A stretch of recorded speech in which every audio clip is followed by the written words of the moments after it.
IBN 7 हौसला है।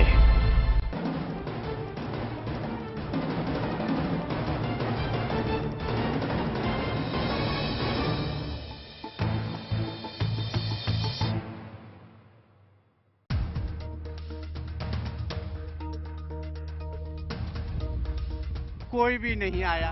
एक दफे क्राइम ब्रांच के की वजह से एक दफे जरूर आया सब इंस्पेक्टर। उसके बाद किसी ने यह नहीं देखा कि बुड्ढा रो रहा है कि जिंदा। घर के सामने जो है ना, गाड़ी खड़ने के लिए जगह जो वो है वो कमर्शियल वाले यूज कर रहे हैं। हमें गाड़ी नहीं खड़ी कर सकते। पड़ोसी मुझे अकेला देख के ना कमजोर समझ के मुझे बहुत तंग करते हैं। नमस्कार, मैं हूं प्रतीक त्रिवेदी और आज दिल्ली का दर्द कौन हमदर्द में बात करेंगे दिल्ली के एक ऐसे दर्द के पहलू से जिससे हम रोज वाबस्ता होते हैं। IBN 7 की ये पूरी टीम बुजुर्गों के साथ और आज का मुद्दा इन्हीं बुजुर्गों के बीच से। जी हां, ये वो पहलू है दिल्ली का जो शायद हम रोज जानते हैं लेकिन नजरअंदाज करके आगे बढ़ जाते हैं। तमाम मजबूरियों का नाम लेकर कहते थे हाँ जी मुझे मालूम है, लेकिन कहीं ना कहीं आगे बढ़ जाते हैं। हम आज दिल्ली का दर्द कौन हमदर्द में बात करेंगे दिल्ली के बुजुर्गों की समस्याओं के बारे में। दिल्ली का वो पहलू जो शायद बार बार कहा जाना जरूरत। दिल्ली पुलिस इनके लिए बार तमाम दावे करती है, लेकिन क्या हकीकत है, क्या सच है, इसको जानने के लिए आज हम यहाँ इनके बीच में मौजूद हैं। सबसे पहले हम आपको खड़ा करना चाहेंगे जी, आपके कन्फेडरेशन के तमाम लोग यहाँ पे मौजूद हैं, सीनियर सिटीजन के। JR गुप्ता जी, सबसे पहले तो हम आपका स्वागत करते हैं और सबसे पहले जानना चाहेंगे कि बुजुर्गों की समस्या दिल्ली में जो बार बार कही जाती है, एक तो लॉ एंड ऑर्डर की समस्या है और सबसे प्रमुख किस पहलू पे समस्या है? दो चीजें आपने पूछी हैं, दोनों का मैं जवाब देना चाहता हूं। एक तो समस्या लॉ एंड ऑर्डर की तो है ही, दूसरी समस्या जो बुजुर्गों के प्रति है। आप देखेंगे कि जो इंसिडेंट्स जो सीनियर सिटीजन को टारगेट किया जाता है उसके इंस्टीट्यूशन बढ़ते जा रहे हैं। जैसे कोई बाहर रहता है, विदेश में रहता है और वो 15 दिन मकान बंद रहता है तो उसमें स्नैचिंग हो जाती है। अभी सफदर एन्क्लेव में करीब 4-5 मकानों में से लूट लिया गया, चेन स्नैचिंग भी हुई। लेकिन उनमें ऐसे मकान थे जिनको के बंद थे वो, तो उनको पता लगता है कि भी कौन आदमी कितने बजे दुकान घर से आता है और कितने बजे जाता है जी। तो एक तो ये समस्या है। दूसरी समस्या ये है कि आजकल क्या है कि बच्चों की वजह से बुजुर्ग अकेले घर में बहुत बोर रहते हैं और कोई बच्चों के पास टाइम नहीं है उनसे बात करने का, क्योंकि वो लोग सर्विस में भी जाते हैं या जी बिल्कुल, गुप्ता जी ने जो ये बात दूसरी कही, हम यहीं से बात को शुरू करेंगे। अकेलापन, जी हाँ, दिल्ली में ये जो अकेलापन है ये बहुत बड़ा एक समस्या और बड़ी समस्या के रूप में खड़ा है, क्योंकि सारे लोग काम पर चले जाते हैं और बुजुर्ग अकेले हो जाते हैं। एक आंख मेरी तरफ देख रही है, मैं आपसे ये तो नहीं कहूंगा कि खड़े होइए, मैं ही बैठ जाता हूँ, आप खड़े हो सकते हैं। वाह, क्या उम्र है आपकी? 85। मैं ये कहूंगा कि 85 साल के नौजवान के लिए कम से कम ताली तो जरूर बजाई जा सकती है। 85 साल के नौजवान हमारे साथ खड़े हैं और मैं आपसे पूछना चाहूंगा कि कोई समस्या है क्या आपकी? समस्या ऐसा है कि हमारे घर के सामने जो है ना, गाड़ी खड़ने के लिए जगह जो है वो कमर्शियल वाले यूज कर रहे हैं। हमें गाड़ी नहीं खड़ी कर सकते। जब आप उनसे कहते हैं या किसी कॉमर्शियल वाले से कहते हैं या किसी की दुकान होगी, नहीं करते लोग, परवाह नहीं करते। उसको वजह क्या, वो कमर्शियल जो है ना वो मार्केट के सामने है, लेकिन हमारा रेजिडेंशियल है, लेकिन गाड़ी इधर खड़ी करते हैं, पैसे बनाने के चक्कर में रहते हैं। ताकतवर लोग हैं, पैसे के ताकत है उनके पास, बस पैसे ताकत है जी। ये 85 साल की एक नौजवान, मैं इनको नौजवान बार बार इसलिए कह रहा हूं, आप तशरीफ रखिए, क्योंकि ये कह रहे हैं कि शायद उनके पास पैसे की ताकत है और जिसके पास पैसे की ताकत है दिल्ली में वो कुछ भी कह सकता है। एक बुजुर्ग आंखें और हैं जो कहीं ना कहीं पता नहीं गुम है, दूर देख रही हैं, लगातार देख रही हैं, लेकिन मैं उनके पास भी जाना चाहूंगा। मैं आपका नाम जानना चाहूंगा साहब? नेकराम जी, मुझे लग रहा है कुछ खोया खोया जैसे आंखों में है, मैं जानना चाहता हूँ वो दर्द क्या है? बच्चों से परेशान हूँ, बेदखल कर दिए, फिर भी यार दोस्तों को बढ़ा देते हैं, आगे कर देते हैं कि ये मैंने जब खरीदा। पुलिस में कंप्लेंट करते हैं, जॉइंट कमिश्नर क्राइम ब्रांच से भी एप्लीकेशन दी थी, उसका भी कोई उन्होंने कितने आपके बच्चे हैं? पहली वाले से 4 थे, 2 लड़की 2 लड़का। लड़कियों की शादी हो गई, 2 लड़कों की भी हो गई। जब पहले फर्स्ट लड़के की शादी हुई, बीवी को लेके अलग। अब आप की समस्या क्या है कि बच्चे ध्यान नहीं देते आप पे? उनकी वो छोटी वाली के बच्चे हैं, वो ध्यान देते हैं। वो तो मुझे मारने की धमकी देते हैं कि हमें तो मकान दे दे, बस तुम खत्म हो जाओ, तुम अपना और ले लो। कहाँ से ले लें, कहाँ से लूँगा? मारने की धमकी देते हैं? मारने की धमकी मैंने तो पुलिस में कम से कम 8-10 एप्लीकेशनें दी हैं। बच्चे पता नहीं क्या करते हैं, उनमें कोई गौर ही नहीं होती। ये दिल्ली का अकेला दर्द नहीं, ऐसे तमाम लोग हैं जब आपको मिल जाएंगे जो अपने परिवार में कहीं ना कहीं वो अकेलापन है, या परिवार में कहीं ना कहीं कुछ ऐसी चीजें खड़ी हुई हैं जो लगातार तकलीफ दे रही हैं। और ये दिल्ली का सिर्फ अकेले शख्स नहीं है, ऐसे तमाम सारे लोग दिल्ली में मौजूद हैं, जो कई ऐसे लोग हैं जो कैमरे के सामने आके बोलना भी नहीं चाहते। हमारे साथ हेल्पेज इंडिया से भी अनुपमा जी मौजूद हैं, मैं उनके पास भी आऊंगा, लेकिन मैं एक शख्स और देख रहा हूं। मैं आपका नाम जानना चाहता हूं। मेरा नाम रामस्वरूप भाटिया। जी रामस्वरूप जी, क्या है तकलीफ? मेरे पड़ोसी मुझे अकेला देख के ना कमज़ोर समझ के मुझे बहुत तंग करते हैं। वैसे मैं बहुत स्ट्रांग आदमी हूँ, लेकिन वो बड़े मालदार आदमी हैं, उनकी धन दौलत देख के ना मुझे बड़ा डर लगता है कि मैं कोई पुलिस में कंप्लेंट भी करूं तो शायद वो पुलिस मेरी मदद ना करे। आपने पुलिस के पास गए आप? मैं पर्सनली खुद कभी नहीं गया। मैंने सीनियर सिटीजन फोरम के थ्रू अप्रोच किया पुलिस को, और हमारे गुप्ता जी ने हमारी कंप्लेंट पुलिस कमिश्नर साहब को भी भिजवाई, और मुझे कहीं से मेरे दोस्त ने ये दिया कि आप वहाँ safety and security of senior citizen वहाँ बुकलेट दी। तो मैंने वहाँ मेल भेज के अपना नाम रजिस्ट्रेशन कराने की भी कोशिश की, और वहाँ से कोई सुनीता ऑफिसर उस सेल से मेरे पास टेलीफोन उसका आया। ऑफिसर आया? कोई मिलने नहीं आया। एक सुनीता नाम की ऑफिसर कोई नहीं आता। उन्होंने फिर दोबारा मेरी वाइफ को भी टेलीफोन से पूछा कि कोई आया, उसने कहा नहीं आया। अच्छा कहते हैं अच्छा हम डीसीपी ऑफिस में फिर बात करेंगे ताकि कंसर्न थाने से किसी न किसी को भेजें, लेकिन कोई आया नहीं। और ये बात बड़े शाइस्ता से उन्होंने कही कि कोई आया नहीं, और ये शायद इंतजार है कुछ लोगों को ऐसा जो दिल्ली में जो अपने बच्चों का इंतजार करते हैं और अब इंतजार में अकेले रहते हैं, उनको इंतजार रहता है बच्चों का। कुछ ऐसे हैं जो अकेले में इस इंतजार में रहते हैं कि शायद पुलिस का कोई नुमाइंदा आएगा, क्योंकि घबराहट है, डर है। अनुपमा जी बैठी है हमारे सामने। अनुपमा जी, मैं आपको, क्योंकि हेल्पेज इंडिया से हैं, मैं जानना चाहता हूं आपसे कि ये कितनी बड़ी समस्या है जो अकेलापन है, अकेले रहने का, दिल्ली में जो अकेले रहते हैं लोग, उनकी सिक्योरिटी का सवाल है। प्रतीक जी, अकेला रहना बहुत बड़ी समस्या है, पर्टिकुलरली इन अर्बन एरियाज, और उसकी 2 इम्प्लीकेशंस होती हैं। एक तो ये कि आइसोलेशन हो जाता है, क्योंकि क्रिमिनल को पता है कि आपके पीछे कोई नहीं है तो आप इजी विक्टिम हो जाते हैं। दूसरा, उससे मनस्थिति पे फर्क पड़ जाता है। एल्डरली, जैसे इन्होंने कहा कि डर लग जाता है किसी से भी, you don't feel strong enough. और दिल्ली पुलिस का जहां तक सवाल है, मेरे हिसाब से उनके प्रोसीजर में एक प्रॉब्लम है। आप अगर उनकी सीनियर सिटीजन सिक्योरिटी सेल में कोई कंप्लेंट करें तो वो डायरेक्टली जाके उसको डील नहीं कर सकते, उनको थाना अधिकारी को बोलना पड़ता है। अब थाना अधिकारी के पास अपने तमाम सारे काम हैं काम होते हैं। तो उनके, एक बात मैं उनके बारे में कहना चाहूंगी, सेंट्रल सेल के बारे में, कि वो मॉनिटरिंग करते रहते हैं। ऐसा नहीं है कि वो रजिस्टर करके भूल जाते हैं। जैसे इन्होंने भी कहा कि सुनीता जी ने बार बार इन्हें फोन किया, लेकिन that is too weak a mechanism, that needs to be strengthened up, so that इनको ये लगे। बहुत सारे लोगों ने कहा कि वो मैं आता हूँ आपके पास, उन्होंने कहा कि कोई आया ही नहीं, विजिट करने ही नहीं आता। ऐसा है, मैं पिछले 15 साल से रजिस्टर्ड हूँ दिल्ली पुलिस के पास जी। शुरू में 1 साल या 2 साल तक तो उन्होंने एक वो डायरी बनाई हुई थी, मेरे यहाँ आकर दस्तखत करते थे जी। उसके बाद सिर्फ आने ही बंद कर दिया। सिर्फ सेंट्रल सेल से कभी कभी टेलीफोन आ जाता है, दैट्स ऑल, बस खाना पूर्ति होती है। जी हाँ। कोई नहीं और आता। हाँ, अब जैसे मेरे बच्चे हैं बाहर दुबई में सेटल्ड हैं, हाँ। लेकिन यहाँ हम दोनों अकेले हैं, मेरा हस्बैंड, मेरा वाइफ, जी। तो बस हम सिर्फ बैठे हुए हैं, दैट्स ऑल, नोबडी कम्स। तो ये जो जी मैं आपके पास आ गया जी। मैं नाम जानना चाहूंगा आपका। LR गर्ग मेरा नाम है जी। मैं कुछ कॉमन प्रॉब्लम मेरी ही नहीं, हमारे सीनियर सिटीजन की बहुत प्रॉब्लम है। बिल्कुल मैं जानना चाहता हूँ। मैं मुनीर का DDA फ्लैट्स में रहता हूँ। वहाँ गवर्नमेंट ने एक फुट ओवर बनाया। आप देख सकते हैं, हमको 6:30 बजे यहाँ डियर पार्क में सत्संग में 6:15 घर से चलना पड़ता है, 7 बजे यहाँ असेंबली होती है। तो उस वक्त लाइट तो वहाँ है, लेकिन लिफ्ट उस वक्त चालू नहीं होती। दिन में वो 30 डेज के अंदर 29 डेज, कभी ये लिफ्ट खराब है, कोई वो, you can not use them. सड़क आप क्रॉस कर नहीं, सड़क क्रॉस करने सड़क में इतना ट्रैफिक, आउटर रिंग रोड है वो, उसमें ट्रैफिक रिंग रोड से भी ज्यादा है आजकल।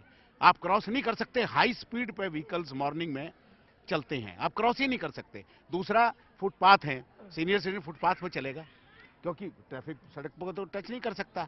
फुटपाथ पे होटल्स बने हुए हैं, रेहड़ियां लगी हुई हैं, इतना है कि आप उसको आप चल ही नहीं सकते, और वो सब अपने बर्तन धोते हैं, वो धोते हैं, इतना पानी है कि आप देखिए तो चल ही कैसी नहीं सकते विडंबना है, कैसी विडंबना है। घर खाली हो गए, बच्चे चले गए बाहर काम करने के लिए, ठीक है, उस पर मैं ज्यादा नहीं बात करता। बच्चे चले गए काम करने के लिए, सड़कें भर गईं, और इतनी भर गईं कि बुजुर्गों के चलने के लिए जगह ही नहीं बची। एक जगह जगह खाली हो गई, और एक जगह इतनी जगह हो गई, इतनी तंग हो गई कि वहां चलने के लिए जगह नहीं बची। मैं आ गया आपके पास, आ गया जी। जी मैंने देख लिया था आपका हाथ बराबर आप उठा रहे हैं। जी मैं नाम जानना चाहूंगा आपका। मेरा नाम बालमुकुंद शर्मा। जी बालमुकुंद जी। मेरे सबसे बड़ी एक लड़की है, वो ठीक है, और 3 लड़के हैं। एक लड़का 96 में गुजर गया, उसकी एक लड़की एक लड़का है। उसको फिर लेके हमने संगम विहार में जगह दी, उस किराया आता था, और उसके अलावा सिलाई सेंटर खुलवाया।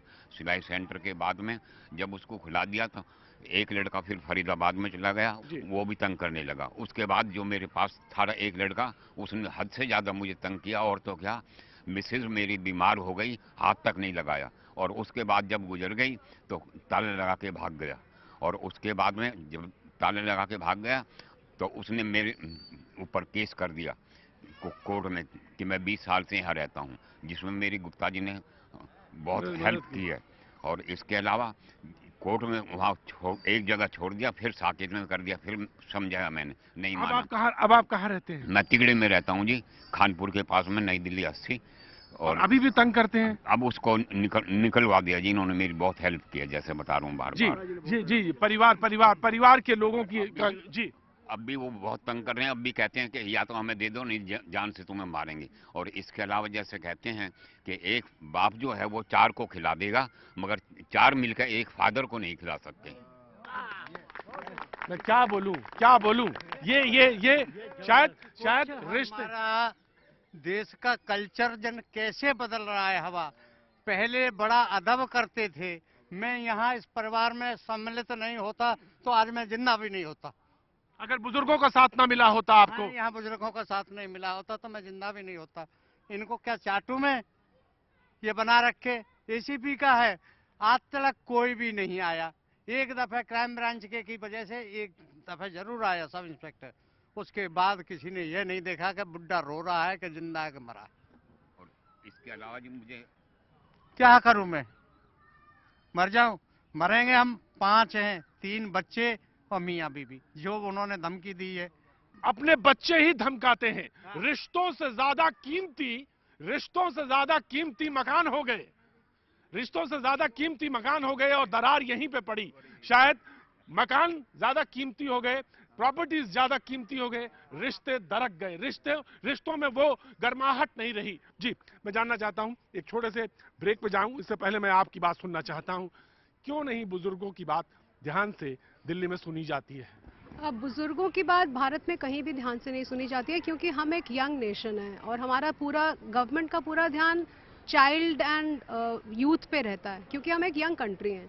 तो हमारी देश की जो आबादी है वो सोचते हैं कि सिर्फ 7% ही तो एल्डरली हैं, और उनमें से भी ये नोशन होता है कि family is taking care of them. पुरुष अपने आप को इनसिक्योर महसूस कर रहे हैं तो महिला कितना इनसिक्योर महसूस करेगी, आप इमेजिन कर सकते हैं।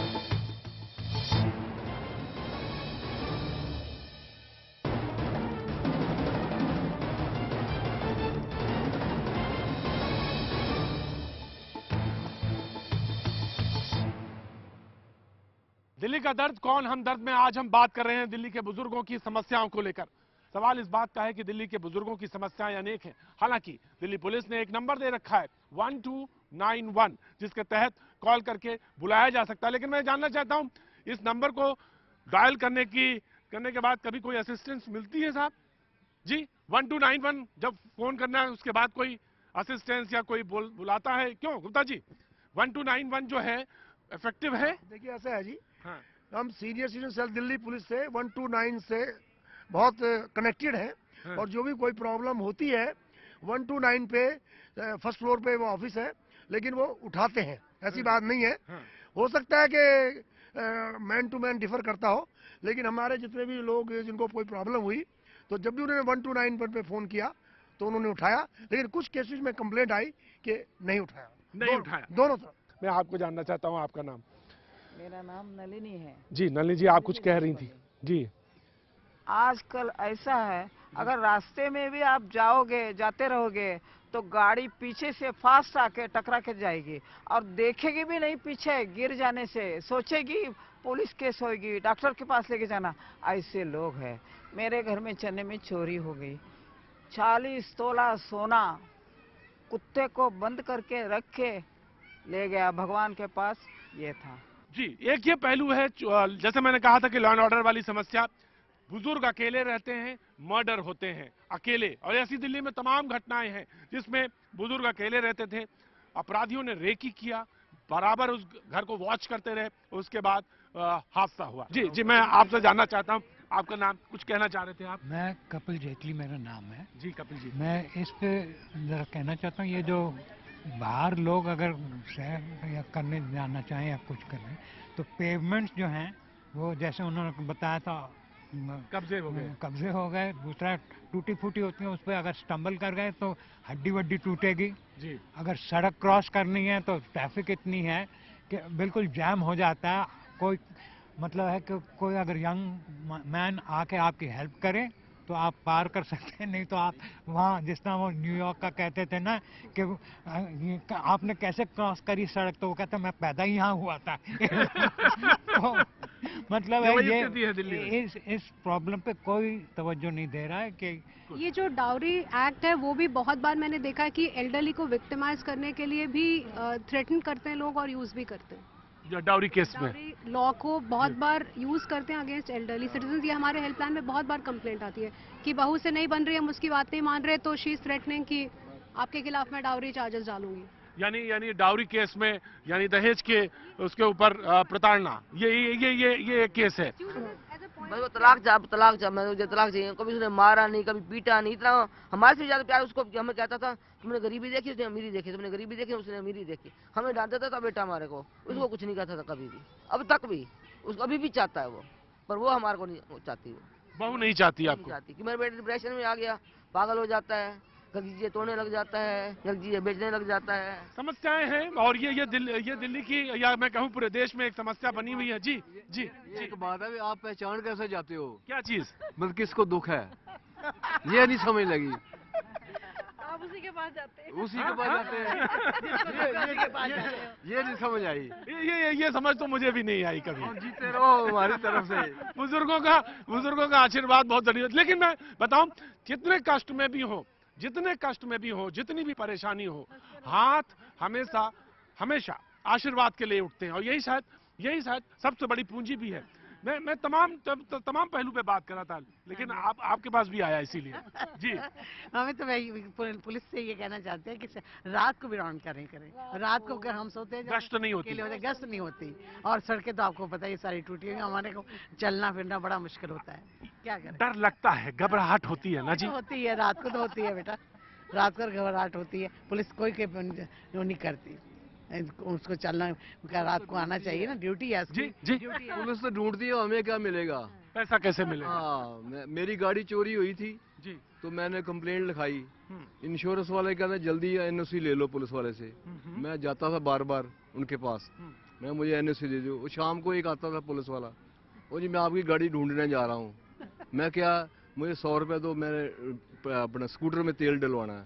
वो 3-4 दफा आया, मैं क्या मेरी जान छोड़, मुझे एनएसयू देना दे, नहीं तो मैं कहीं और जाऊं। और शाम को रोज पी नहीं और 100 रुपए ले जाना मेरे। ये हकीकत है दिल्ली में। और ये ऐसा नहीं है कि मैं पुलिस वाले के खिलाफ बोलना चाहता हूं, लेकिन ये बात सच भी है कि तमाम बुजुर्ग इस बात से भी परेशान है कि उनकी कोई बात सुनी नहीं जाती। इन तमाम समस्याओं के बीच में आज बुजुर्ग हमारे साथ यहाँ पर दिल्ली का दर्द में एक दर्द बांटने के लिए मौजूद थे। गुप्ता जी, बहुत बहुत धन्यवाद आपका, जो तमाम सारे बुजुर्ग यहाँ पर आज इकट्ठा हुए, उन्होंने बातचीत की। लेकिन हम दिल्ली के तमाम दर्द को इसी तरह से बांटते रहेंगे, उठाते रहेंगे पहलू पे। आज सिर्फ इतना, फिर मिलेंगे, उठाएंगे आवाज। बने रहिए हमारे साथ, देखते रहिए IBN 7।